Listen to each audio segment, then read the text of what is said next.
Sylvester Stallone has been gracing the big screen for like a half a century, but he's never headlined a series on the small screen until Tulsa King.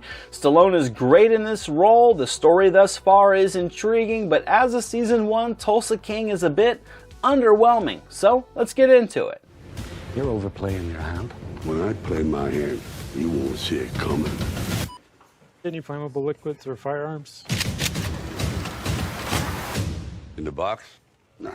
What's up, guys? Hope you're all fantastic. Now, you know I don't really review a ton of streaming series on this channel. I try to stick to as many movies as I can and really try to keep that as the focus, but as a lifelong Stallone fan, seeing Tulsa King was a no-brainer, and needless to say, I went into this movie with a strong bias, yet I still left season 1 feeling pretty disappointed. Stallone here plays Dwight Manfredi, a mafia capo who's just been released from prison after 25 years. He's essentially burned in New York, so he's exiled to Tulsa to set up shop to begin earning. So basically, this opening season explores Manfredi's arrival and establishment in Tulsa. There's some fish out of water moments, some old generation versus new generation tropes sprinkled in as well, and Manfredi begins kind of making his connections and building his little crew while also crossing paths with the son of the family's boss. And admittedly, much of this is all more than intriguing for the foundational layers to a really good, gritty crime drama. There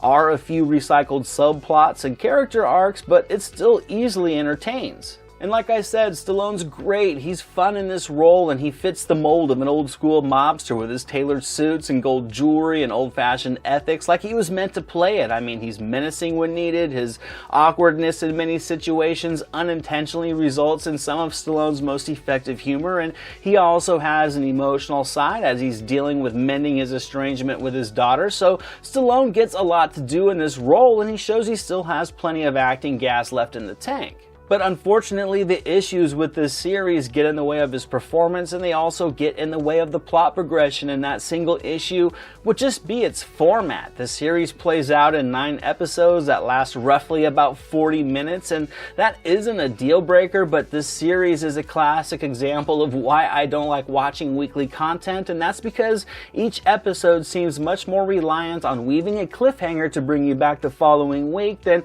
actually producing a complete piece of entertainment for that week. Much like Tulsa King here, where character development is just always capped off with a charge of action or dramatic intensity, only to follow it with the end credits and a teaser for the next episode. And personally, I found it to be so frustrating as each time this happened, it would completely kill the mood and just the charged atmosphere of that dramatic sequence. Instead of getting to linger in with the emotional intensity with the characters inside of this world, it's over. Then the next week, you're given a reminder of what happened, like it's supposed to just immediately put you back in that same mental state and feeling the same waves of emotions that you did the first time you saw it, and it just doesn't work like that. And for me, it was just a theme throughout. Now, you may be telling yourself right now, okay, Anthony, it's over now. All the episodes are available, so people who haven't seen it can simply binge the season to avoid that. And I will admit, this will solve a majority of the issues that I had with Tulsa King.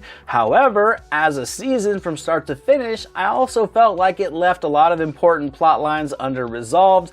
Without going into spoilers, the main plot line is abandoned after a charming but convenient standoff. None of the characters really reach a satisfying conclusion, and its secondary plot is wrapped up rather easily and rather anticlimactically for today's standards. So basically, these 9 episodes as a whole ultimately deliver one larger tease for what's to come, just like most of the individual episodes did. Yet, in the end, still, I did enjoy the season, but it was just more frustrating than it was fun. I loved Stallone in this role. He's just great as a hardened mobster, but this type of story isn't designed for these shorter episodes, in my opinion. 1-hour episodes, like a True Detective format, would be so much better, and with too much of a reliance on teasing for what's coming in the future, I think it's actually undercutting the quality of the substance that it is providing. So, sadly, I'll give Season 1 of Tulsa King a C+.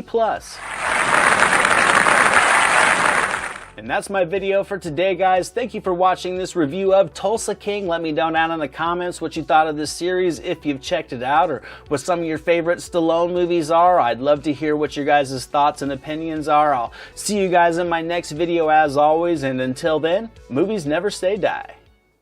Jack Burton and the Pork Chop Express, and I'm talking to whoever's listening out there. Survive a war, you gotta become war. I suppose we have to register you as a lethal weapon. You trying to say Jesus Christ can't hit a curveball?